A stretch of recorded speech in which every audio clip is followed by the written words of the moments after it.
Hello बच्चों, कैसे हो आप सब। आप सबका एक बार फिर से स्वागत है आप सबका अपना चैनल कंसेप्ट वाला में। आज के इस वीडियो में हम लोग करने वाले हैं वर्क एंड एनर्जी का पार्ट 5, ये कि न्यूमेरिकल स्पेशल है। इसमें करने वाले हैं एनसीईआरटी एक्सरसाइज के सॉल्यूशन।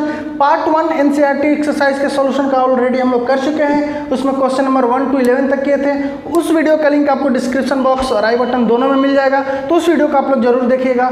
आज हम लोग करने वाले हैं क्वेश्चन नंबर 12 से। तो चलिए हम लोग शुरू करते हैं आज का वीडियो। तो पहला क्वेश्चन है क्वेश्चन नंबर 12, और क्वेश्चन नंबर 12 क्या बोल रहा है, can there be displacement of an object in the absence of any force acting on it thing. बोल रहा है कि अगर फोर्स नहीं लग रहा है, यानी फोर्स 0 है, तो क्या डिस्प्लेसमेंट हो सकता है। क्वेश्चन ही है। तो अगर फोर्स 0 है, यानी फोर्स इक्वल टू क्या होता है, मास इंटू एक्सेलरेशन। अगर इसको 0 होना पड़ेगा तो मास तो 0 नहीं होगा, मास नेवर भी 0, मास तो 0 नहीं हो सकता है। यानी कि ये बोल रहा है कि एक्सेलरेशन को क्या होना पड़ेगा, 0। अगर एक्सेलरेशन 0 है, इसका मतलब क्या हुआ कि बॉडी जो होगा वो मूव करेगा किससे, body will move with constant, body will move with uniform velocity, uniform velocity, यानी कांस्टेंट वेलोसिटी से बॉडी क्या करेगा, मूव करेगा। एक्सेलरेशन 0 का मतलब क्या हुआ कि ऑब्जेक्ट जिस वेलोसिटी से मूव कर रहा है उसी वेलोसिटी से मूव कर रहा होगा। यानी ऑब्जेक्ट अगर मूव कर रहा है वेलोसिटी से तो डिस्प्लेसमेंट होगा, तो जी हाँ डिस्प्लेसमेंट होगा। So there will be displacement in the body, so there will be displacement in the body, displacement in the body, body में डिस्प्लेसमेंट होगा। क्लियर है, आया समझ में, कोई दिक्कत। फोर्स 0 है, यानी मास तो 0 नहीं होगा, तो एक्सेलरेशन को 0 होना पड़ेगा। एक्सेलरेशन 0 यानी क्या हुआ, यूनिफॉर्म मोशन। इसका मतलब क्या हुआ, यूनिफॉर्म मोशन। अगर यूनिफॉर्म मोशन हो रहा है, इसका मतलब क्या, ऑब्जेक्ट यूनिफॉर्म वेलोसिटी या कांस्टेंट वेलोसिटी के साथ क्या कर रहा है, मूव कर रहा है। हो सकता है ना ऐसा केस। तो अगर ऑब्जेक्ट यूनिफॉर्म वेलोसिटी से मूव कर रहा है तो वहाँ पर डिस्प्लेसमेंट होगा, जी हाँ होगा। क्लियर है, तो आया क्वेश्चन नंबर 12 समझ में, कोई दिक्कत। चलिए स्क्रीनशॉट ले लीजिए इसका। नेक्स्ट क्वेश्चन नंबर 13 है। क्वेश्चन नंबर 13 क्या बोल रहा है, a person holds a bundle of hay over his head for 30 minutes and gets tired, has he done some work or not. तो अगर कोई इंसान है और किसी चीज़ को अपने सर पे 30 मिनट तक रखे रह रहा है, तो उसमें कोई डिस्प्लेसमेंट हो रहा है, तो कोई डिस्प्लेसमेंट हो ही नहीं रहा है। तो डिस्प्लेसमेंट नहीं हो रहा है, इसका मतलब क्या हुआ, डिस्प्लेसमेंट नहीं हुआ, तो वर्क डन क्या होगा, एफ डॉट एस अगर 0 है तो वर्क डन क्या हो जाएगा, 0। तो क्या वो काम कर रहा है, तो कोई काम वो नहीं कर रहा है।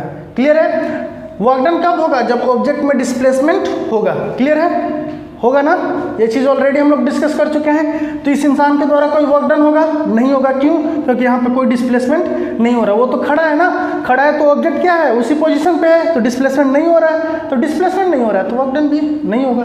क्लियर है, आया समझ में, आसान था। चलिए नेक्स्ट क्वेश्चन नंबर 14 है।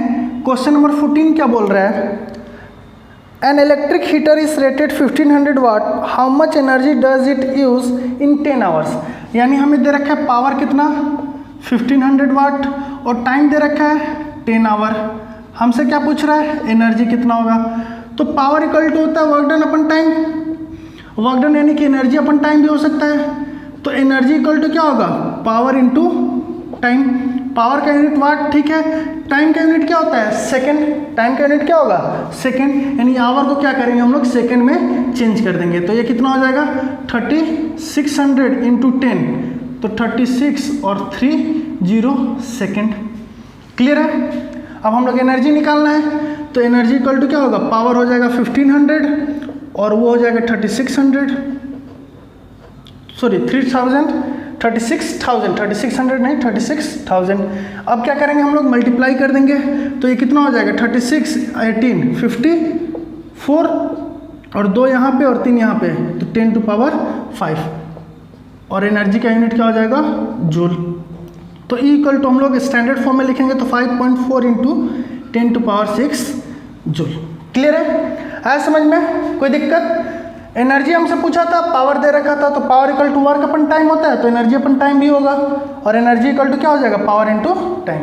पावर दे रखा है, टाइम का यूनिट आवर में दे रखा है, तो उसको सेकंड में चेंज कर लेंगे। 1 आवर इक्वल टू 3600 सेकंड होता है, और 10 है तो 10 से मल्टीप्लाई कर देंगे।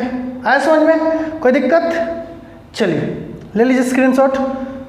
नेक्स्ट क्वेश्चन नंबर 15 है।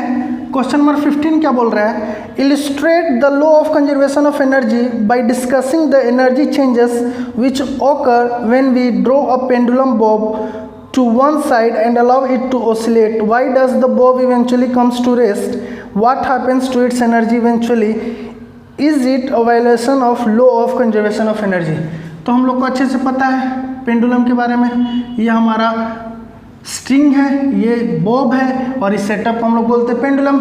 तो बोल रहा है कि अगर बॉब को हम लोग एक एंड पे लेके जा रहे हैं और वहाँ से उसको रिलीज करेंगे तो वो क्या होगा, ऑसिलेट करेगा, यानी ये यहाँ तक आएगा, फिर एक दूसरे एंड तक जाएगा, फिर यहाँ आएगा, फिर ऐसे करते करते इवेंचुअली आके स्टॉप हो जाएगा। तो जब वो एंड ए और एंड बी पे है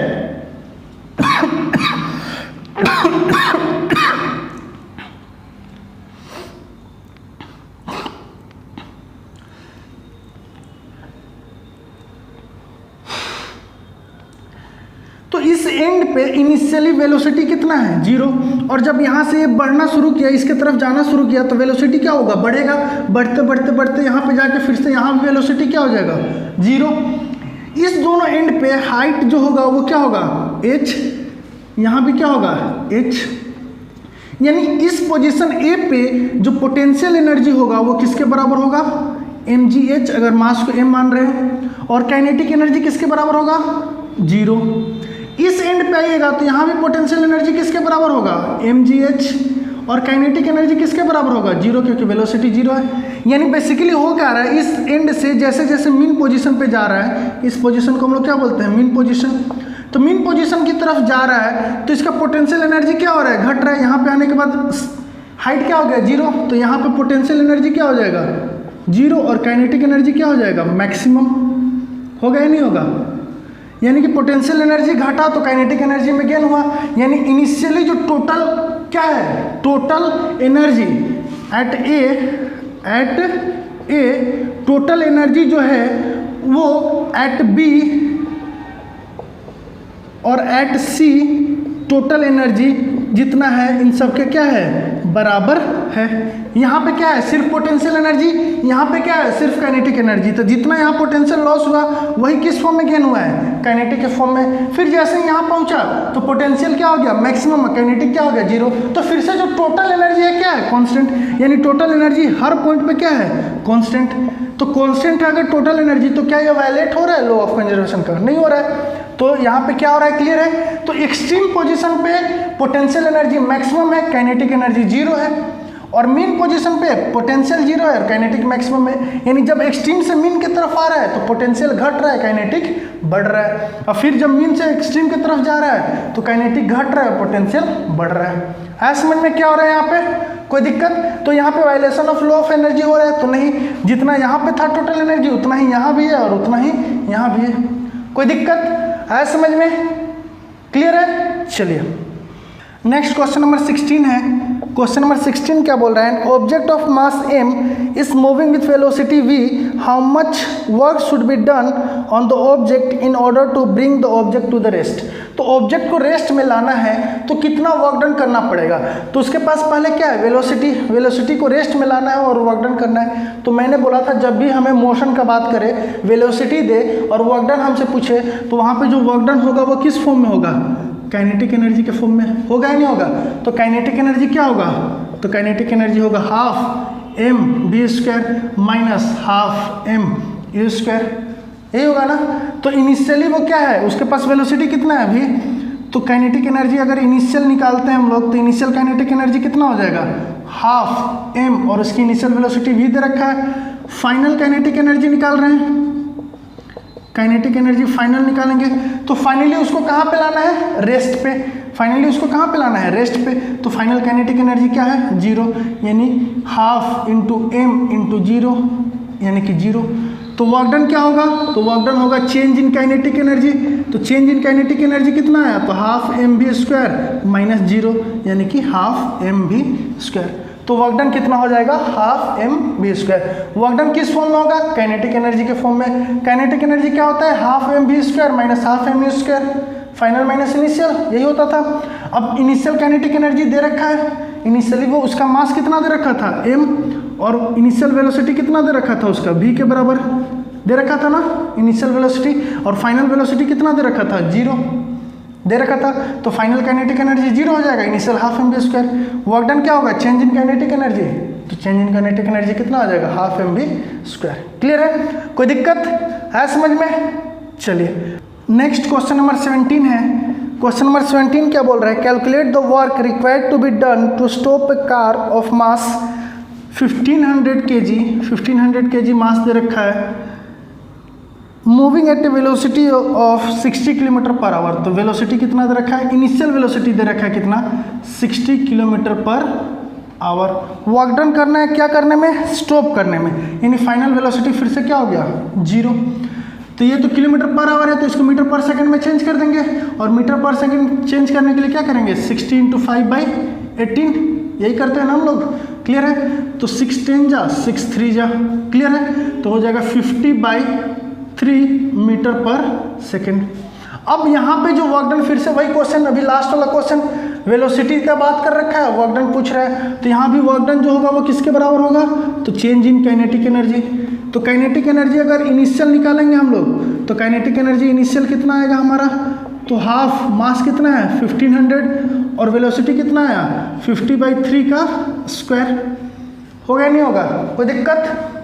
यानी कि ये कितना हो जाएगा, हाफ इंटू 1500 इंटू 50/3 इंटू 50/3, 3 से ये 5 बार में, क्लियर है, और ये 5 से 25 बार में, आगे नहीं कटेगा, 5 5 या 25, 25 25 6 to 5, और 2 और 1 3, 0 डिवाइड बाई 3, एनर्जी क्या हो जाएगा, जूल। फाइनल काइनेटिक एनर्जी का बात करेगा, तो काइनेटिक एनर्जी जो फाइनल होगा फिर से क्या होगा, हाफ इंटू 1500 इंटू 0, यानी कि 0 जूल। फिर से वर्क डन का बात किया, तो वर्क डन क्या हो जाएगा, चेंज इन काइनेटिक एनर्जी। तो चेंज इन काइनेटिक एनर्जी यानी कितना, 6 to 5 000/3 माइनस 0, यानी 6 to 5 000/3 जूल। क्लियर है, कोई दिक्कत? जब भी वेलोसिटी का बात करेगा, हमसे वर्क डन पूछेगा, तो हमें क्या करना है, चेंज इन काइनेटिक एनर्जी निकाल देना है। वहाँ पे वर्क डन किस फॉर्म में हो रहा होगा, काइनेटिक एनर्जी के फॉर्म में हो रहा होगा। ये बात ऑलरेडी मैं बहुत बार डिस्कस कर चुका हूँ, और बार बार इस पर सवाल आ रहा है, यानी इस चीज़ को आपको दिमाग में रखना है कि जब भी ऑब्जेक्ट मोशन में हो और हमसे वर्क डन पूछे, तो वर्क डन जो होगा वहाँ पे काइनेटिक एनर्जी के फॉर्म में होगा। क्लियर है, आया समझ में, कोई दिक्कत? चलिए नोट डाउन कर लीजिए, ले लीजिए स्क्रीनशॉट। नेक्स्ट क्वेश्चन नंबर 18 है। क्वेश्चन नंबर 18 क्या बोल रहा है, in each of the following the force F is acting on the object of mass M, the direction of displacement is from west to east shown by the longer arrow. Observe the diagram carefully and state whether the work done by the forces is negative, positive or 0। तो first case में object ये है, force ऊपर लग रहा है, displacement इधर हो रहा है। तो फोर्स और डिस्प्लेसमेंट क्या है, फोर्स एंड डिस्प्लेसमेंट क्या है, परपेंडिकुलर है, तो परपेंडिकुलर होगा तो वर्क डन 0, क्योंकि यहाँ पे एंगल कितना हो गया 90, और कोस 90 कितना होता है 0। कोई दिक्कत? सेकंड केस में ऑब्जेक्ट है, फोर्स इधर लग रहा है, डिस्प्लेसमेंट भी इधर हो रहा है, यानी फोर्स और डिस्प्लेसमेंट के बीच एंगल कितना है, थीटा कितना है 0 डिग्री, और कोस 0 कितना होता है 1। या दोनों किस डायरेक्शन में है, दोनों सेम डायरेक्शन में है, फोर्स और डिस्प्लेसमेंट दोनों क्या है, सेम डायरेक्शन में। तो जब दोनों सेम डायरेक्शन में है, तो वर्क डन यहाँ पे क्या होगा, पॉजिटिव। डिफाइन कर रखे थे ना पॉजिटिव वर्क डन, जब फोर्स और डिस्प्लेसमेंट सेम डायरेक्शन में है। ये केस ए है, ये केस बी। फिर केस सी क्या बोल रखा है, तो केस सी बोल रखा है, ये ऑब्जेक्ट है, फोर्स इधर लग रहा है और डिस्प्लेसमेंट इधर हो रहा है, तो यहाँ पे फोर्स और डिस्प्लेसमेंट के बीच एंगल कितना हो गया 180, और कोस 180 कितना होता है -1, यानी नेगेटिव वर्क डन होगा। वैसे भी फोर्स और डिस्प्लेसमेंट क्या है, ऑपोजिट डायरेक्शन में, तो यहाँ पे जो वर्क डन होगा वो क्या होगा, नेगेटिव होगा। बहुत अच्छे से इस बारे में बात कर चुके हैं हम लोग ऑलरेडी। जब फोर्स और डिस्प्लेसमेंट सेम डायरेक्शन में तो पॉजिटिव, ऑपोजिट डायरेक्शन में नेगेटिव, परपेंडिकुलर तो 0। क्लियर है, कोई दिक्कत आया समझ में? चलिए नोट डाउन कर लीजिए, थीटा के बेसिस पे भी हम लोग कर चुके हैं। चलिए नेक्स्ट क्वेश्चन नंबर 19 है। क्वेश्चन नंबर 19 क्या बोल रहा है, Soni says that the acceleration in an object could be 0 even when several forces acting on it. किसी भी ऑब्जेक्ट पे फोर्स लग रहे हैं फिर भी एक्सेलरेशन क्या है, जीरो। तो फोर्स लग रहा है, एक फोर्स ऐसे लग रहा है, एक फोर्स ऐसे लग रहा है, एक फोर्स ऐसे लग रहा है, एक फोर्स ऐसे लग रहा है, चार फोर्सेस लग रहे हैं, चार फोर्सेस लग रहे हैं, चारों का मैग्नीट्यूड सेम है और डायरेक्शन ऑपोजिट है, तो एफ नेट यहाँ पे कितना हो जाएगा, जीरो। तो एफ नोट क्या है, जीरो, लेकिन फोर्स तो लग रहा है ना, तो एफ नेट अगर जीरो है तो मास इंटू एक्सेलरेशन किसके बराबर हो जाएगा, जीरो। मास तो जीरो नहीं होगा, मास जीरो नहीं होगा तो एक्सेलरेशन क्या हो जाएगा, जीरो। इसको जीरो होना है, मास जीरो नहीं हो सकता, तो इसी को जीरो होना पड़ेगा ना। फोर्स तो लग रहा है लेकिन फिर भी एक्सेलरेशन क्या है, जीरो। तो ऐसा हो सकता है जब बहुत सारे फोर्सेस लगेंगे और नेट फोर्स किसके बराबर होगा, जीरो के बराबर, तो उस केस में एक्सेलरेशन क्या हो जाएगा, जीरो। फोर्स लगेंगे फिर भी एक्सेलरेशन क्या होगा, जीरो। कोई दिक्कत आया समझ में, क्लियर है ना। नेट फोर्स यहाँ पे क्या होगा, जीरो, यहाँ पे एफ नेट क्या होगा, जीरो होगा। क्लियर है, कोई दिक्कत आया समझ में। ये क्वेश्चन नंबर 19 था, क्लियर है। नेक्स्ट क्वेश्चन नंबर 20 है। क्वेश्चन नंबर 20 क्या बोल रहा है, find the energy in kilowatt hour consumed in 10 hour. Time दे रखा है 10 आवर, किलोवाट आवर में एनर्जी चाहिए, by 4 devices of power 500 each. Power कितना दे रखा है, 500 वाट हर का, और कितने नंबर ऑफ डिवाइसेस कितने हैं, तो नंबर ऑफ डिवाइसेस हैं 4। एक डिवाइस का पावर कितना है, 500, तो टोटल पावर कितना हो जाएगा, तो टोटल पावर हो जाएगा आपका 500 इंटू 4, यानी कि कितना, 2000 वाट। हमें क्या चाहिए, एनर्जी, और एनर्जी किस में चाहिए, किलोवाट आवर में, यानी किलोवाट यानी क्या है, पावर, आवर यानी क्या है, टाइम। तो पावर को किस में लेना है, किलोवाट में, और टाइम को किस में लेना है, आवर में। टाइम तो आवर में है, पावर किलोवाट में नहीं है, तो इसको क्या करेंगे, किलोवाट में चेंज कर देंगे। अब हमें एनर्जी चाहिए, तो कितना किलोवाट है, 2, टाइम कितना है 10, यानी कि 20 किलोवाट आवर। क्लियर है, तो एनर्जी कितना हो जाएगा, 20 किलोवाट आवर। कोई दिक्कत है, जब भी किलोवाट आवर में चाहिए तो पावर को किस में लेके चलना है, किलोवाट में, और टाइम को किस में लेके चलना है, आवर में। कोई दिक्कत आया समझ में, क्लियर है ना। चलिए स्क्रीनशॉट ले लीजिए, हो गया। यहाँ पे देखने वाली बात यही थी कि यहाँ पे डिवाइसेस 4 थे और 500 वाट किसके थे, ईच के, तो 4 के कितने हो जाएंगे, 500 इंटू 4 यानी 2000 वाट। क्लियर है, चलिए नेक्स्ट लास्ट क्वेश्चन है, क्वेश्चन नंबर 21। क्वेश्चन नंबर 21 बोल रहा है, freely falling object eventually stops on reaching the ground, what happens to its kinetic energy. तो कोई ऑब्जेक्ट नीचे गिर रहा है तो उसके पास v है, और जब यहाँ पे आया तो v क्या हो गया, 0। तो इसका काइनेटिक एनर्जी v है, तो इसके पास काइनेटिक एनर्जी भी क्या होगा, तो इसका काइनेटिक एनर्जी यहाँ पे आने के बाद क्या हो गया, 0।